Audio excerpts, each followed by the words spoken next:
하지만 백제 부흥군이 그랬듯 한성 고구려국 역시 같은 전철을 밟게 됩니다. 바로 내분이었습니다. 신라가 먼저 이들에게 한성을 버리고 금마저로 이주해 부흥운동을 이어나갈 것을 제안합니다. 이에 안승은 신라의 의견을 따라 신라로 가려고 했고, 건모잠은 처음 목표대로 저항을 계속하고자 했죠. 건모잠에게 있어 신라의 제안은 고구려의 정체성을 버리고 부흥운동을 포기하는 것이나 다름없었던 겁니다. 결국 둘 사이에 내분이 발생해 안승이 건모잠을 살해하고 신라로 갑니다. 한성 고구려국은 그 후로도 약 3년간 당군과 싸우며 항쟁을 이어나갑니다. 학자들은 건모잠의 자녀 세력 또는 이전에 서로유와 함께 요동을 격파했던 고현무가 아닐까 추측하고 있습니다. 보덕국은 형식상 고구려를 계승한 나라였지만 제대로 된 나라가 아닌 실상은 신라의 괴뢰국이었죠. 일단 이름부터가 이 사실을 증명하는데요. 신라의 은덕에 보답한다란 뜻을 갖고 있습니다. 이 보덕국이 안승에게는 그저 신라에 안착하는 의미밖에 없지만 신라 입장으로는 많은 이점을 갖고 있었습니다. 보덕국도 나당 전쟁이 끝나고 완전한 사만 통일을 이루자 그 효용 가치가 떨어지기 시작합니다.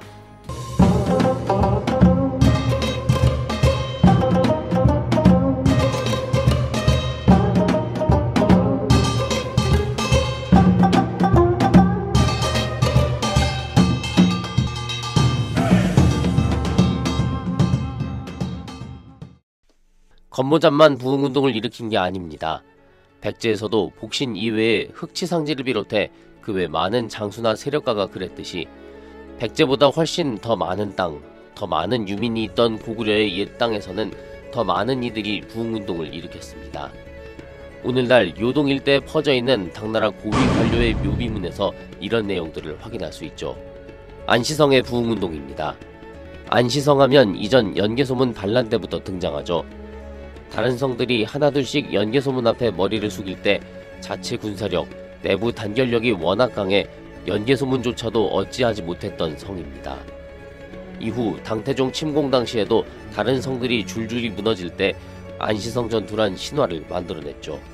고구려 멸망 당시 고장왕과 연남건은 항복하고 끌려갔어도 안시성 사람들만은 고구려가 망했다고 생각하지 않았습니다. 당연히 힘을 모아 당군에 저항했고 항전은 적어도 1년 넘게 지속됐습니다. 그러다 고간에 의해 671년 7월 완전히 함락되고 맙니다. 안시성 부흥운동에 대한 기록은 고간이 함락시켰다는 기사가 전부입니다만 그 시기를 볼 때 안시성 주민들이 최소 1년 이상은 저항했을 것으로 보는 겁니다. 옛 부여 지역에도 부흥운동이 있었습니다. 이 지역에 이타인이라고 하는 당나라 사람의 묘지가 있습니다. 요동 지역의 도독으로 있으면서 옛 고구려 땅 그리고 말갈 지역을 다스린 사람인데요. 그의 묘비문에 중국 삼국시대 강유에 대한 이야기가 나오는데, 강유라 하면 소설 삼국지연이 말미에 위나라에 대항해 무너져가는 촉을 끝까지 지키려 했던 인물이죠. 삼국지연의의 마지막 주인공이라 할 수 있는 인물인데요. 강유의 이런 움직임과 같은 반란이 지속적으로 일어났다는 것이죠. 묘지의 주인공인 이타이는 675년에 세상을 떠났는데 고구려가 멸망하고 나당전쟁이 아직 끝나지 않은 시점입니다. 이 시기에 부여지역에서 부흥운동이 활발했다는 걸 말해주고 있습니다. 또 다른 기록입니다. 고구려 멸망 이듬해인 669년 8월 당 고종이 요동지역인 양주로 순행하겠다고 발표했는데 신하들이 만류합니다. 이 중 내공민이란 신하가 부여에서의 저항이 거세다란 이유를 들어 반대했고 결국 고종은 순행을 포기했다고 합니다. 두만강 지역에서도 부흥운동이 있었습니다. 요동과는 반대 방향이죠. 이 지역에 당나라 장수 양현기의 묘지가 있는데 그가 반란을 일으킨 고정문을 죽이고 높은 벼슬과 많은 시급을 받았다고 기록되어 있습니다.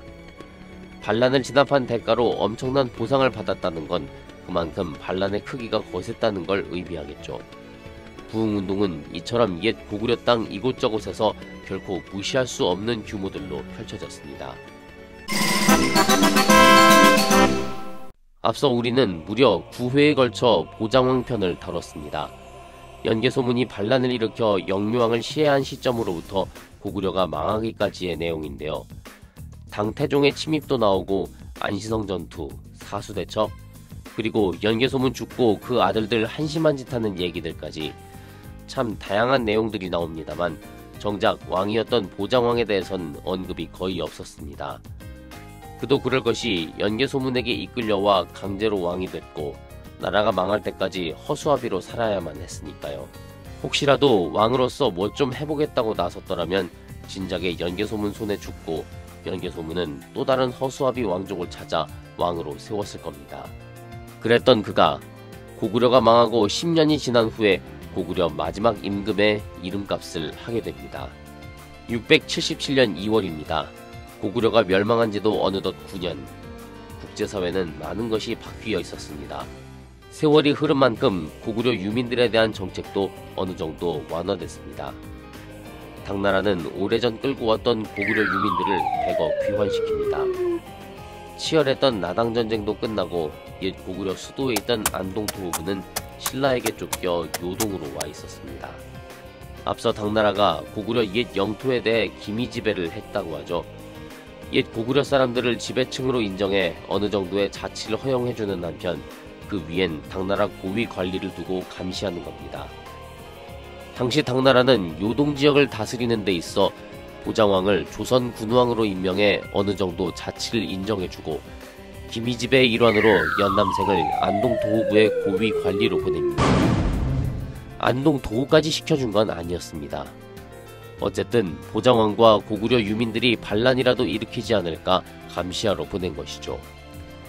그런데 2년 뒤인 679년 1월 연남생이 지병으로 세상을 떠납니다. 젊은 시절 장남에다가 능력까지 있어 아버지 연개소문을 이어 대망리지가 됐지만 동생들의 반란으로 하루아침에 모든 것을 잃고 아들과 함께 당나라로 망명했죠. 개인적인 사정이야 이해할 수 있지만 이 과정에서 권력욕인지 홧김이었는지 고구려에 있던 자기 휘하의 수많은 성들을 함께 당나라에 넘기고 이적이 고구려를 멸망시키러 올 때 길잡이 역할까지 했습니다. 결국 고구려 멸망의 결정적 원인을 제공하는 우리 역사 최초의 매국노가 된 겁니다. 이후 그는 그 공로를 인정받아 당나라에서 호의호식하다 말년까지 한때 자기 백성이었던 고구려인들을 감시하러 왔고 2년 만에 세상을 떠났죠. 어쨌든 연남생이 죽고 나니 안동도후부의 감시는 약화될 수밖에 없습니다. 보장왕은 이 틈을 타 부흥운동을 모색합니다. 그는 인근에 주둔하던 말갈과 연대해 군사를 일으키려 했으나 끝내 군사 한번 일으켜보지 못하고 사전에 발각됩니다. KBS 드라마 대조영에선 동명천재단이란 가상의 이름을 만들어 비교적 길게 다루고 있죠. 옛 왕이 주도자가 돼 다시 한번 나라와 백성을 위해 일어나보고자 한 의미 있는 부흥운동이었으나 시작도 못했기에 더욱 안타깝기만 합니다. 당나라는 나름대로 세월 흘렀다고 어느 정도 유화정책을 내세웠으나 보장왕의 반란을 계기로 다시 유민들을 옥죄기 시작합니다. 먼저 주동자인 보장왕은 반란 2년 뒤인 681년 공주로 유배됐고 이듬해 세상을 떠났습니다. 왕위에 있을 땐 허수아비였지만 이때 시도 한 번으로 왕으로서의 자존심을 지켰으며 오늘날 어느 학자도 그를 절대 무능하기만 한 임금으로 평가하지 않습니다. 당나라의 유민정책은 다시 677년 이전으로 돌아갑니다. 유민들에게 더욱 가혹해진 거죠. 보장왕을 유배 보낸 것뿐 아니라 관련자와 백성들을 당나라 본토로 다시 강제 이주시킵니다. 이 가운데 말갈인들도 다수 있었을 것으로 보이는데요. 아까 보장왕도 말갈인들과 사전에 협력했다고 했잖아요. 이때 이 말갈인들이 당나라의 본토로 들어갔다가 이후 영주로 이동하고 이들이 이곳에서 군사를 준비하고 있던 대조영과 연합해 발해를 건국하는데 큰 역할을 했을 가능성이 있다고 합니다. 한때 고구려 부흥운동을 준비하고 참여했던 경험이 발해라는 새 나라를 세우는 밑거름으로 작용했다는 것이죠. 왕조 중심 꿀국사. 고구려 멸망에 이어서 짤막하고 부분 등장하지만 역사와 자부심 그리고 내 나라를 사랑하는 마음으로 끝까지 싸웠던 고구려인들의 이야기를 돌아봤습니다. 이제 고구려 역사를 여기서 마무리하겠습니다. 하지만 방금 언급했던 것처럼 머지않아 동모산 일대에서 해동성국 발해가 다시 세월이 흘러 고구려를 이은 고려가 역사를 이어갈 겁니다. 여러분들 기대해 주시고요. 고구려 부흥운동을 이야기하면서 이미 언급을 시작했습니다.